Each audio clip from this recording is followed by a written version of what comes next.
اگلا مضمون ہے چارپائی اور کلچر۔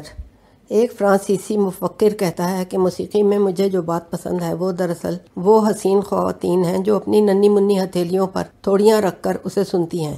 یہ قول میں نے اپنی بریت میں اس لیے نقل نہیں کیا کہ میں جو قوالی سے بیزار ہوں تو اس کی اصل وجہ وہ بزرگ ہیں جو محفل سماع کو رونق بخشتے ہیں، اور نہ میرا یہ دعویٰ ہے کہ میں نے پیانو اور پلنگ کے درمیان کوئی ثقافتی رشتہ دریافت کر لیا ہے، حالانکہ میں جانتا ہوں کہ پہلی بار بان کی کھری چرپائی کی چرچراہٹ اور ادوائن کا تناؤ دیکھ کر بعض نووارد سیاح اسے سارنگی کے قبیل کا ایشیائی ساز سمجھتے ہیں۔ کہنا یہ تھا کہ میرے نزدیک چارپائی کی دلکشی کا سبب وہ خوشباش لوگ ہیں جو اس پر اٹھتے بیٹھتے اور لیٹتے ہیں۔ اس کے مطالعے سے شخصی اور قومی مزاج کے پرکھنے میں مدد ملتی ہے، اس لیے کہ کسی شخص کی شائستگی اور شرافت کا اندازہ آپ صرف اس سے لگا سکتے ہیں کہ وہ فرصت کے لمحات میں کیا کرتا ہے اور رات کو کس قسم کے خواب دیکھتا ہے۔ چارپائی ایک ایسی خود کفیل تہذیب کی آخری نشانی ہے جو نئے تقاضوں اور ضرورتوں سے عہدہ برآ ہونے کے لیے نت نئی چیزیں ایجاد کرنے کی قائل نہ تھی، بلکہ ایسے نازک مواقع پر پرانی چیزوں میں نئی خوبیاں دریافت کر کے مسکرا دیتی تھی۔ اس عہد کی رنگا رنگ مجلسی زندگی کا تصور چارپائی کے بغیر ممکن نہیں۔ اس کا خیال آتے ہی ذہن کے افق پر بہت سے سہانے منظر ابھر آتے ہیں۔ اجلی اجلی ٹھنڈی چادریں، خس کے پنکھے، کچی مٹی کی سن سن کرتی کوری سرائیاں، چھڑکاؤ سے بھیگی زمین کی سوندھی سوندھی لپٹ، اور آم کے لدے پندے درخت جن میں آموں کے بجائے لڑکے لٹکے رہتے ہیں، اور ان کی چھاؤں میں جوان جسم کی طرح کسی کسائی ایک چارپائی جس پر دن بھر شطرنج کی بساط یا رمی کی پھڑ جمی اور جو شام کو دسترخوان بچھا کر کھانے کی میز بنا لی گئی۔ ذرا غور سے دیکھیے تو یہ وہی چارپائی ہے جس کی سیڑھی بنا کر سگڑ بیویاں مکڑی کے جالے اور چلبلے لڑکے چڑیوں کے گھونسلے اتارتے ہیں۔ اسی چارپائی کو وقت ضرورت پٹیوں سے بانس باندھ کر اسٹریچر بنا لیتے ہیں، اور بجوگ پڑ جائے تو انہی بانسوں سے ایک دوسرے کو اسٹریچر کے قابل بنایا جا سکتا ہے۔ اسی طرح مریض جب کھاٹ سے لگ جائے تو تیماردار مؤخر الذکر کے وسط میں بڑا سا سوراخ کر کے اول الذکر کی مشکل آسان کر دیتے ہیں، اور جب ساون میں اودی اودی گھٹائیں اٹھتی ہیں تو ادوائن کھول کر لڑکیاں دروازے کی چوکھٹ اور والدین چارپائیوں میں جھولتے ہیں۔ اسی پر بیٹھ کر مولوی صاحب قمچی کے ذریعے اخلاقیات کے بنیادی اصول ذہن نشین کراتے ہیں۔ اسی پر نومولود بچے غاؤں غاؤں کرتے چندھیائی ہوئی آنکھیں کھول کر اپنے والدین کو دیکھتے ہیں اور روتے ہیں، اور اسی پر دیکھتے ہی دیکھتے اپنے پیاروں کی آنکھیں بند ہو جاتی ہیں۔ اگر یہ اندیشہ نہ ہوتا کہ بعض حضرات اس مضمون کو چارپائی کا پرچہ ترکیب استعمال سمجھ لیں گے تو اس ضمن میں کچھ اور تفصیلات پیش کرتا، لیکن جیسا کہ پہلے اشارہ کر چکا ہوں، یہ مضمون اسی تہذیبی علامت کا قصیدہ نہیں مرثیہ ہے۔ تاہم بنظر احتیاط اتنی وضاحت ضروری ہے کہ ہم اس نعمت کے منکر ہیں نہ عادی۔ نام کی مناسبت سے اگر پائے 4 ہوں تو انسب ہے، ورنہ اس سے کم ہو تب بھی خلق خدا کے کام بند نہیں ہوتے۔ اسی طرح پایوں کے حجم اور شکل کی بھی تخصیص نہیں۔ انہیں سامنے رکھ کر آپ غبی سے غبی لڑکے کو عقلیدس کی تمام شکلیں سمجھا سکتے ہیں، اور اس مہم کو سر کرنے کے بعد آپ کو احساس ہوگا کہ ابھی کچھ شکلیں ایسی رہ گئی ہیں جن کا نہ صرف عقلیدس بلکہ تجریدی مصوری میں بھی کوئی ذکر نہیں۔ دیہات میں ایسے پائے بہت عام ہیں جو آدھے پٹیوں سے نیچے اور آدھے اوپر نکلے ہوتے ہیں۔ ایسی چارپائی کا الٹا سیدھا دریافت کرنے کی آسان ترکیب یہ ہے کہ جس طرف بان صاف ہو وہ ہمیشہ الٹا ہوگا۔ راقم الحروف نے ایسے انگھڑ پائے دیکھے ہیں جن کی ساخت میں بڑھئی نے محض یہ اصول مد نظر رکھا ہوگا کہ بسولہ چلائے بغیر پیڑ کو اپنی قدرتی حالت میں جوں کا توں پٹیوں سے وصل کر دیا جائے، لیکن ساتھ ہی ساتھ ہماری نظر سے خراد کے بنے ایسے سڈول پائے بھی گزرے ہیں جنہیں چوڑی دار پجامہ پہنانے کو جی چاہتا ہے۔ اس قسم کے پایوں سے منٹو مرحوم کو جو والہانہ عشق رہا ہوگا، اس کا اظہار انہوں نے اپنے ایک دوست سے ایک میم کی حسین ٹانگیں دیکھ کر اپنے مخصوص انداز میں کیا۔ کہنے لگے، اگر مجھے ایسی 4 ٹانگیں مل جائیں تو انہیں کٹوا کر اپنے پلنگ کے پائے بنوا لوں۔ غور کیجئے تو مباحثے اور مناظرے کے لیے چارپائی سے بہتر کوئی جگہ نہیں۔ اس کی بناوٹ ہی ایسی ہے کہ فریقین آمنے سامنے نہیں بلکہ عموماً اپنے حریف کی پیٹھ کا سہارا لے کر آرام سے بیٹھتے ہیں، اور بحث و تکرار کے لیے اس سے بہتر طرز نشست ممکن نہیں۔ کیونکہ دیکھا گیا ہے کہ فریقین کو ایک دوسرے کی صورت نظر نہ آئے تو کبھی آپے سے باہر نہیں ہوتے۔ اسی بنا پر میرا عرصے سے یہ خیال ہے کہ اگر بین الاقوامی مذاکرات گول میز پر نہ ہوئے ہوتے تو لاکھوں جانیں تلف ہونے سے بچ جاتیں۔ آپ نے خود دیکھا ہوگا کہ لدی پھندی چارپائیوں پر لوگ پیٹ بھر کے اپنوں کی غیبت کرتے ہیں مگر دل برے نہیں ہوتے، اسی لیے کہ سبھی جانتے ہیں کہ غیبت اسی کی ہوتی ہے جسے اپنا سمجھتے ہیں۔ اور کچھ یوں بھی ہے کہ ہمارے ہاں غیبت سے مقصود قطع محبت ہے، نہ گزارش احوال واقعی، بلکہ محفل میں لہو گرم رکھنے کا ہے ایک بہانہ۔ لوگ گھنٹوں چارپائی پر قسمساتے رہتے ہیں مگر کوئی اٹھنے کا نام نہیں لیتا، اس لیے کہ ہر شخص اپنی جگہ بخوبی جانتا ہے کہ اگر وہ چلا گیا تو فوراً اس کی غیبت شروع ہو جائے گی۔ چنانچہ پچھلے پہر تک مرد ایک دوسرے کی گردن میں ہاتھ ڈالے بحث کرتے ہیں اور عورتیں گال سے گال بھڑائے کچر کچر لڑتی رہتی ہیں۔ فرق صرف اتنا ہے کہ مرد پہلے بحث کرتے ہیں پھر لڑتے ہیں، عورتیں پہلے لڑتی ہیں اور بعد میں بحث کرتی ہیں۔ مجھے ثانی الذکر طریقہ زیادہ معقول نظر آتا ہے، اس لیے کہ اس میں آئندہ سمجھوتے اور میل ملاپ کی گنجائش باقی رہتی ہے۔ رہا یہ سوال کہ ایک چارپائی پر بیک وقت کتنے آدمی بیٹھ سکتے ہیں، تو گزارش ہے کہ چارپائی کی موجودگی میں ہم نے کسی کو کھڑا نہیں دیکھا، لیکن اس نوع کے نظریاتی مسائل میں اعداد و شمار پر بے جا زور دینے سے بعض اوقات عجیب و غریب نتائج برآمد ہوئے ہیں۔ آپ نے ضرور سنا ہوگا کہ جس وقت مسلمانوں نے اندلس فتح کیا تو وہاں کے بڑے گرجا میں چوٹی کے مسیحی علماء اور فقہا اس مسئلے پر کمال سنجیدگی سے بحث کر رہے تھے کہ سوئی کی نوک پر کتنے فرشتے بیٹھ سکتے ہیں۔ ہم تو اتنا جانتے ہیں کہ تنگ سے تنگ چارپائی پر بھی لوگ ایک دوسرے کی طرف پاؤں کیے، ایک کا سر ادھر اور پاؤں ادھر اور دوسرے کا پاؤں ادھر اور سر ادھر کی شکل میں سوتے رہتے ہیں۔ چنچل ناری کا چیتے جیسا اجیت بدن ہو یا کسی عمر رسیدہ کی کمان جیسی خمیدہ کمر، یہ اپنے آپ کو ہر قالب کے مطابق ڈھال لیتی ہے، اور نہ صرف یہ کہ اس میں بڑی وسعت ہے بلکہ اتنی لچک بھی ہے کہ آپ جس آسن چاہیں بیٹھ اور لیٹ جائیں۔ بڑی بات یہ ہے کہ بیٹھنے اور لیٹنے کی جو درمیانی صورتیں ہمارے ہاں صدیوں سے رائج ہیں، ان کے لیے یہ خاص طور سے موزوں ہے۔ یورپین فرنیچر سے مجھے کوئی چڑ نہیں، لیکن اس کو کیا کیجیے کہ ایشیائی مزاج نیم خیزی اور نیم درازی کے جن زاویوں اور آسائشوں کا عادی ہو چکا ہے وہ اس میں میسر نہیں آتی۔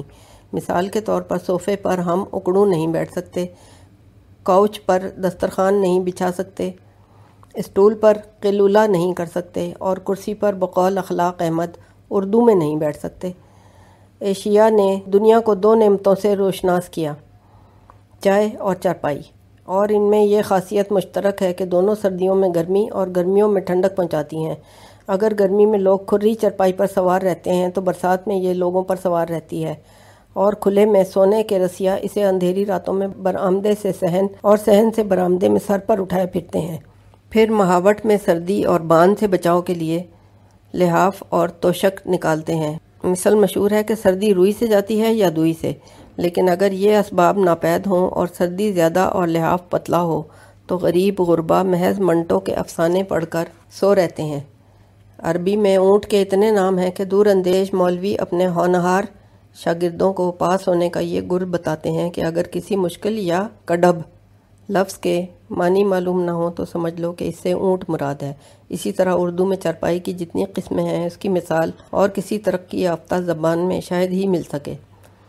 کھاٹ، کھٹیا، کھٹا، کھٹولا، اڑن کھٹولا، کھٹولی، کھٹ، چھپر کھٹ، کھرا، کھری، جھلگا، پلنگ، پلنگڑی، ماچ، ماچی، ماچا، چارپائی، نواری، مسری، منجی، یہ نامکمل سی فہرست صرف اردو کی وسعت ہی نہیں بلکہ چارپائی کی ہمہ گیری پر دال ہے اور ہمارے تمدن میں اس کا مقام اور مرتبہ متعین کرتی ہے۔ لیکن چارپائی کی سب سے خطرناک قسم وہ ہے جس کے بچے کھچے اور ٹوٹے ادھڑے بانوں میں اللہ کے برگزیدہ بندے محض اپنی قوت ایمان کے زور سے اٹکے رہتے ہیں۔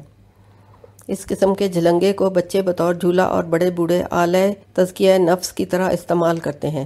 اونچے گھرانوں میں اب ایسی چارپائیوں کو غریب رشتہ داروں کی طرح کونوں خدروں میں آڑے وقت کے لیے چھپا کر رکھا جاتا ہے۔ خود مجھے مرزا عبد الودود بیگ کے ہاں ایک رات ایسی ہی چارپائی پر گزارنے کا اتفاق ہوا جس پر لیٹتے ہی اچھا بھلا آدمی نون غنہ بن جاتا ہے۔ اس میں داخل ہو کر میں ابھی اپنے اعمال کا جائزہ لے ہی رہا تھا کہ یکایک اندھیرا ہو گیا، جس کی وجہ غالباً یہ ہوگی کہ ایک دوسرا ملازم اوپر ایک دری اور بچھا گیا۔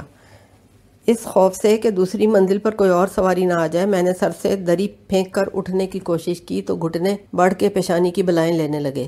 کھڑ بڑ سن کر مرزا خود آئے اور چیخ کر پوچھنے لگے کہ بھائی آپ ہیں کہاں؟ میں نے مختصراً اپنے محل وقوع سے آگاہ کیا تو انہوں نے ہاتھ پکڑ کر مجھے کھینچا۔ انہیں کافی زور لگانا پڑا اس لیے کہ میرا سر اور پاؤں بانوں میں بری طرح الجھے ہوئے تھے اور بان سر سے زیادہ مضبوط ثابت ہوئے۔ بمشکل تمام انہوں نے مجھے کھڑا کیا اور میرے ساتھ ہی بلکہ مجھ سے کچھ پہلے چارپائی بھی کھڑی ہو گئی۔ کہنے لگے کیا بات ہے، آپ کچھ بے قرار سے ہیں، معدے کا فعل درست نہیں معلوم ہوتا۔ میرے جواب کا انتظار کیے بغیر وہ دوڑ کر اپنا تیار کردہ چورن لے آئے اور اپنے ہاتھ سے میرے منہ میں ڈالا۔ پھکی منہ میں بھر کر شکریہ کے 2-4 لفظ ہی کہنے پایا ہوں گا کہ مان نظر ان کے مظلوم منہ پر پڑ گئی جو حیرت سے کھلا ہوا تھا۔ میں بہت نادم ہوا، لیکن قبل اس کے کہ کچھ اور کہوں انہوں نے اپنا ہاتھ میرے منہ پر رکھ دیا، پھر مجھے آرام کرنے کی تلقین کر کے منہ دھونے چلے گئے۔ میں یہ چارپائی اوڑھے لیٹا تھا کہ ان کی منجلی بچی آ نکلی، تتلا کر پوچھنے لگی چچا جان اکڑوں کیوں بیٹھے ہیں؟ بعد ازاں سب بچے مل کر اندھا بھینسا کھیلنے لگے۔ بالآخر ان کی امی کو مداخلت کرنا پڑی۔ کم وقتو اب تو چپ ہو جاؤ، کیا گھر کو بھی اسکول سمجھ رکھا ہے؟ چند منٹ بعد کسی شیر خوار کے دھاڑنے کی آواز آئی، مگر جلد ہی یہ چیخیں مرزا کی لوریوں میں دب گئیں جن میں وہ ڈانٹ ڈانٹ کر نیند کو آنے کی دعوت دے رہے تھے۔ چند لمحوں بعد مرزا اپنے نقش فریادی کو سینے سے چمٹائے میرے پاس آئے اور انتہائی لجاجت آمیز لہجے میں بولے معاف کیجیے، آپ کو تکلیف تو ہوگی مگر منو میاں آپ کی چارپائی کے لیے ضد کر رہے ہیں، انہیں دوسری چارپائی پر نیند نہیں آتی، آپ میری چارپائی پر سو جائیے، میں اپنی فولڈنگ چارپائی پر پڑھ رہوں گا۔ میں نے بخوشی منو میاں کا حق منو میاں کو سونپ دیا اور جب اس میں جھولتے جھولتے ان کی آنکھ لگ گئی تو ان کے والد بزرگوار کی زبان تالو سے لگی۔ اب سنیے مجھ پر کیا گزری۔ مرزا خود تو فولڈنگ چارپائی پر چلے گئے مگر جس چارپائی پر مجھ کو بطور خاص منتقل کیا گیا اس کا نقشہ یہ تھا کہ مجھے اپنے ہاتھ اور ٹانگیں احتیاط سے تہہ کر کے بالترتیب سینہ اور پیٹ پر رکھنی پڑیں۔ اس شب تنہائی میں کچھ دیر پہلے نیند سے یوں دو چشمی ہے بنا یونانی میزبان پر وقرات کے بارے میں سوچتا رہا۔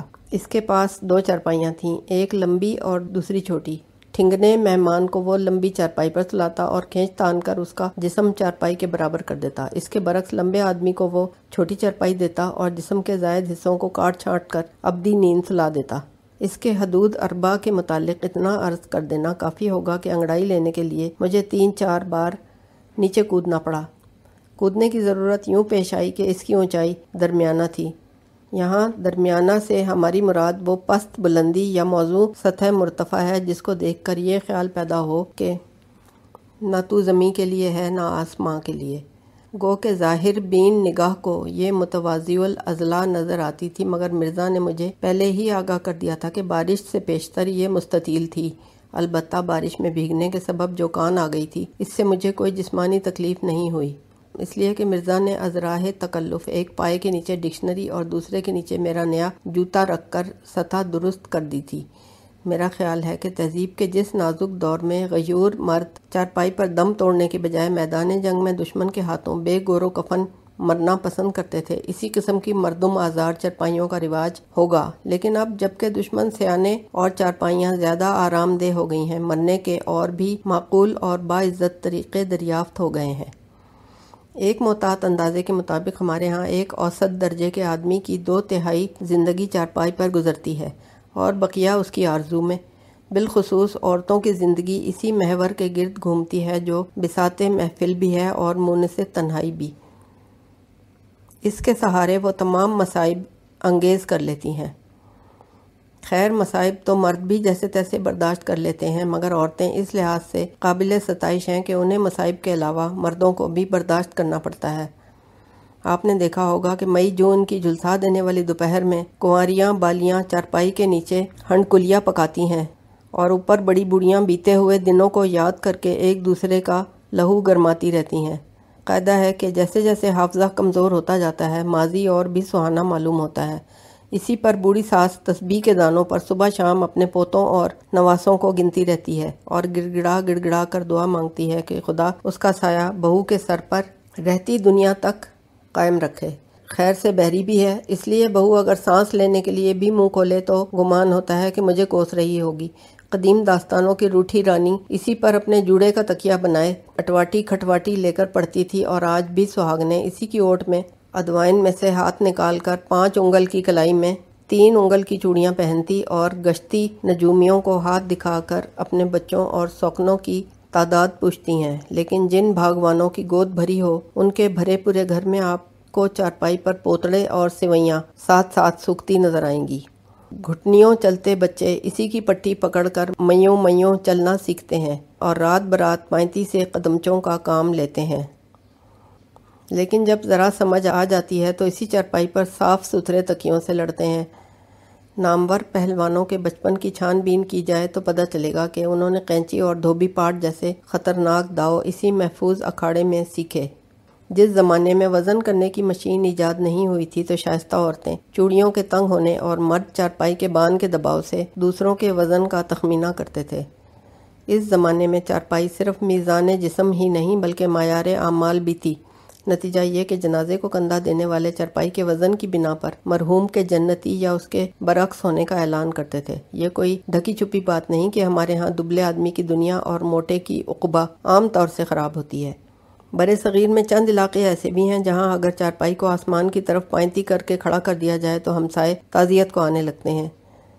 سوگ کی یہ علامت بہت پرانی ہے، گو کہ یہ دیگر علاقوں میں یہ عمودی نہیں افقی ہوتی ہے۔ اب بھی گنجان محلوں میں عورتیں اسی عام فہم استعارے کا سہارا لے کر کوستی سنائی دیں گی: الہی تن تن کوڑ ٹپکے، مچ مچاتی ہوئی کھاٹ نکلے۔ دوسرا بھرپور جملہ بد دعا ہی نہیں بلکہ وقت ضرورت نہایت جامع اور مانے سوانے عمری کا کام بھی دے سکتا ہے، کیونکہ اس میں مرحومہ کی عمر، نامرادی، وزن اور ڈیل ڈول کے متعلق نہایت بلیغ اشارے ملتے ہیں۔ نیز اس بات کی سند ملتی ہے کہ راہی ملک آدم نے وہی کم خرچ بالا نشین وسیلہ نقل و حمل اختیار کیا جس کی جانب میر اشارہ کر چکے ہیں۔ تیری گلی میں صدا اے کشندہ اے عالم، ہزاروں آتی ہوئی چارپائیاں دیکھیں۔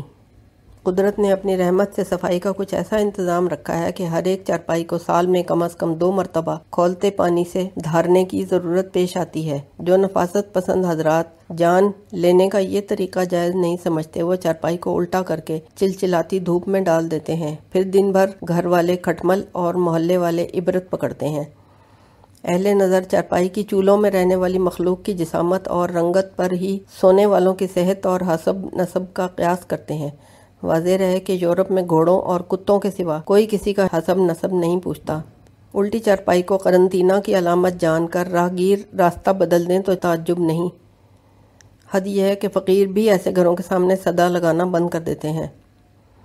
چارپائی سے جو پراسرار آوازیں نکلتی ہیں ان کا مرکز دریافت کرنا اتنا ہی دشوار ہے جتنا کہ برسات کی اندھیری رات میں یہ کھوج لگانا کہ مینڈک کے ٹرانے کی آواز کدھر سے آئی، یا یہ تشخیص کرنا کہ آدھی رات کو بلبلاتے ہوئے شیرخوار بچے کے درد کہاں اٹھ رہا ہے۔ چرچراتی ہوئی چارپائی کو میں نہ گل نغمہ سمجھتا ہوں، نہ پردہ ساز، اور نہ اپنی شکست کی آواز۔ در حقیقت یہ آواز چارپائی کا اعلان صحت ہے، کیونکہ اس کے ٹوٹتے ہی یہ بند ہو جاتی ہے۔ علاوہ ازیں ایک خود کار الارم کی حیثیت سے یہ شب بیداری اور سحر خیزی میں مدد دیتی ہے۔ بعض چارپائیاں اس قدر چغل خور ہوتی ہیں کہ ذرا کروٹ بدلیں تو دوسری چارپائی والا کلمہ پڑھتا ہوا ہڑبڑا کر اٹھ بیٹھتا ہے۔ اگر پاؤں بھی سکیڑیں تو کتے اتنے زور سے بھونکتے ہیں کہ چوکیدار تک جاگ اٹھتے ہیں۔ اس سے یہ فائدہ ضرور ہوتا ہے کہ لوگ رات بھر نہ صرف ایک دوسرے کی جان و مال بلکہ چال چلن کی بھی چوکیداری کرتے رہتے ہیں۔ اگر ایسا نہیں ہے تو پھر آپ ہی بتائیے کہ رات کو آنکھ کھلتے ہی نظر سب سے پہلے پاس والی چارپائی پر کیوں جاتی ہے؟